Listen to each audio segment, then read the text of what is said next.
Semester वर्तमान भारतीय समाज और प्रारंभिक शिक्षा की आज की कक्षा में हम लोग शिक्षा के उद्देश्यों और उद्देश्यों को प्रभावित करने वाले कारकों पर अध्ययन करेंगे। उद्देश्य का शाब्दिक अर्थ होता है, उद्देश्य शब्द की व्युत्पत्ति उद्गम दिशा से होती है। उद्गम दिशा बराबर उद्देश्य, अर्थात जो दिशा निरंतर ऊपर की ओर ले जाए वह उद्देश्य होता है। उद्देश्य का अर्थ होता है ऊपर की ओर दिशा दिखाना। इस प्रकार निरंतर प्रगति की ओर ऊपर की ओर ले जाना उद्देश्य होता है। वर्तमान भारत में शिक्षा के उद्देश्यों को प्रभावित करने वाले कारक, पहला कारक है देश व काल की परिस्थितियों के अनुसार। शिक्षा हमेशा वर्तमान परिस्थितियों और परिवेश के अनुरूप दी जाती है। जैसे देखें, वैदिक काल में शिक्षा की भाषा संस्कृत साहित्य था। हालांकि अभी तक की भारत की विकसित भाषाओं में संस्कृत सर्वाधिक वैज्ञानिक भाषा मानी जाती है। जब कंप्यूटर के भाषा का विचार हुआ, उसमें संस्कृत पर महत्वपूर्ण विचार आया कि संस्कृत में क्या लिखा जाता है, क्या बोला जाता है, क्या ध्वनित होता है, क्या उच्चारित होता है, यह सर्वथा स्पष्ट होता है, वाक्यों से स्पष्ट हो जाता है। जैसे आप देखें, संस्कृत में जो प्रार्थना के श्लोक है, श्लोक आता है, रावण जब भगवान शिव की स्तुति करता है, जिसे शिव तांडव स्तोत्रम करते हैं, जिसका जटाटवे गले ज्वल प्रवाह पावित स्थले गले वलंब लंबितम भजंग तुंग मालिका। दूसरी ओर भगवान राम की स्तुति है, नमामि समीसा निर्वाणम स्वरूपम विभुम व्यापक हरणम। तो भावनाओं से प्रतीत हो जाता है कि कहाँ और कौन भाषा राम की है और कौन भाषा रावण की है। बाद में भारत में बौद्ध काल आता है, पाली साहित्य का विकास होता है। इस्लाम के दौर में उर्दू, अरबी और फारसी भाषा का विकास होता है। शिक्षा के क्षेत्र में अंधकार का युग भारत में कहा जाता है। पुनः भारत में अंग्रेजों का आगमन होता है। अंग्रेजों के आगमन के साथ भारत में शिक्षा पद्धति अंग्रेजी हो जाती है और मैकाले का शिक्षा पद्धति जो वर्तमान तक कार्यरत है, जिसमें अंग्रेजी भाषा शिक्षा का प्रमुख माध्यम है, जिसका उद्देश्य भारत में ब्रिटिश ईस्ट इंडिया कंपनी के लिए सरकारी मुलाजिम उत्पन्न करना था। तृतीय और चतुर्थ श्रेणी के कर्मचारियों की नियुक्ति हेतु भाषा के विकार को दूर करना था। नंबर 2, उच्च महान आदर्श। भारत में शिक्षा के क्षेत्र में उच्च आदर्श सदैव से रहे हैं, गुरुकुलों की परंपरा रही है। आप देखें, हम वैदिक काल में गुरुकुल की परंपराओं को देखते हैं। रामचरितमानस में गोस्वामी तुलसीदास लिखते हैं, राम की शिक्षा के संदर्भ में प्रकाश डालते हैं, गुरुकुल गए रघुराई अल्प काल सब विद्या पाई। तो गुरु और शिष्य का संबंध है भारतीय संस्कृति में सदैव एक उच्च संस्कृति की ओर इंगित करता है। आप देखें, स्वतंत्रता के आंदोलन में हम देखते हैं महर्षि अरविंद के योगदान को, जो प्रारंभ में एक क्रांतिकारी थे, लेकिन पांडिचेरी में जाने के बाद जब वह भारतीय परंपराओं से, भारतीय मूल्यों से और भारतीय दर्शन से परिचित होते हैं, तो किस प्रकार से उनके मानसिक पटल का परिवर्तन होता है और कि वह उत्कट दार्शनिक के रूप में भारत में स्थापित होते हैं। और आज भी पांडिचेरी का अरविंद आश्रम भारतीय दर्शन के प्रवाह को निरंतर विकासमान बनाया हुआ है। वह यह सर्वथा हम सभी के वैचारिक आलोक पर इंगित है। नवनीयता, देखें, शिक्षा एक और पुरानी मान्यताओं से हमें परिचित कराती है। नवनीयता का अर्थ है शिक्षा एक और हमें पुरानी मान्यताओं से परिचित कराती है और दूसरी ओर हमें नए वैचारिक धरातल की ओर ले जाती है। पुराने परिवर्तनों से नए युग को परिचित कराने का कार्य शिक्षा करती है। अतिथि अगर बहुत ही सर्वथा उपयुक्त होता तो परिवर्तन नहीं होता।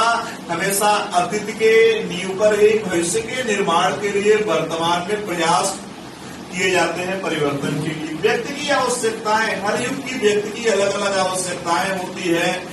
किसी युग में व्यक्ति की आवश्यकता आज की खोज भी थी, पहिए का आविष्कार भी था, और आज के मनुष्य की खोज पृथ्वी से नहीं पूरी होती है तो मंगल और चंद्रमा तक के अभियान चलाए जाते हैं।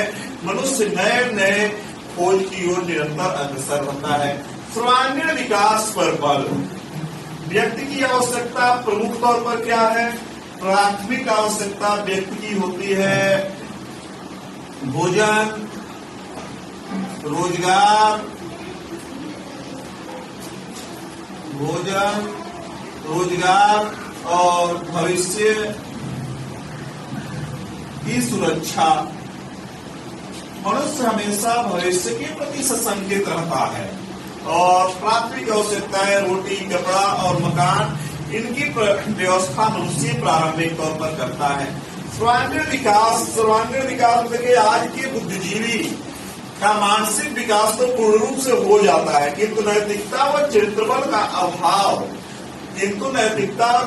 का अभाव मनुष्य में पाया जा रहा है। नैतिक निर्णय मनुष्य नहीं ले पाता। इस प्रकार हम देखें आजादी की लड़ाई के दौरान जिस प्रकार से अपने प्रैक्टिस को छोड़ करके बहुत से बड़े बैरिस्टर, जिसमें माननीय राष्ट्रपिता मोहनदास करमचंद गांधी जी, सरदार वल्लभ भाई पटेल, पूर्व प्रधानमंत्री जवाहरलाल नेहरू जैसे लोगों ने अपने प्रैक्टिस को छोड़कर, और बहुत से राजघरानों के लोगों ने और बहुत से सरकारी हुक्मरानों ने नौकरियों को छोड़कर के देश की आजादी की लड़ाई में भाग लिया था। सर्वथा वह देश हित में अपने प्राणों को गंवाने वाले हमारे क्रांतिकारी नेता और ऐसे अनेक उदाहरण मिलते हैं जो समाज के लिए लोगों का प्राण न्यौछावर करने का उदाहरण मिलता है। तो हमारी व्यक्तिगत आवश्यकता क्या है, समाज की आवश्यकता क्या है, राष्ट्र की आवश्यकता क्या है, इन सभी में सामंजस्य बैठाने की आवश्यकता होती है। आजादी की लड़ाई के दौरान नेताजी सुभाष चंद्र बोस का सर्वप्रसिद्ध नारा था कि तुम मुझे खून दो, मैं तुम्हें आजादी दूंगा। लीडरशिप की यह पहचान होती है कि वह आगे बढ़कर के नेतृत्व करें और सर्वथा अपने हितों की बलिदान देने के लिए तत्पर हों। उद्देश्यों की स्पष्टता, शिक्षा में हमेशा उद्देश्य स्पष्ट होना चाहिए।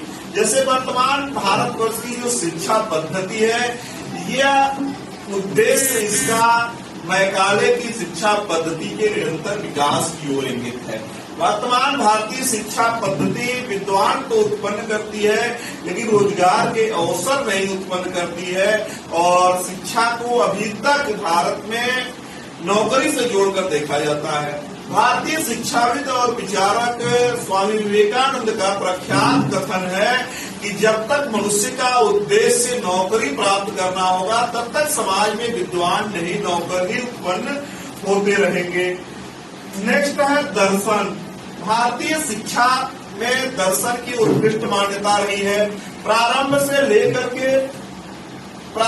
लेकर के वर्तमान तक वैदिक दर्शन, गीता का दर्शन, आस्तिक और नास्तिक विविध दर्शनों में हमें शिक्षा के विकास की स्पष्ट झलक मिलती है।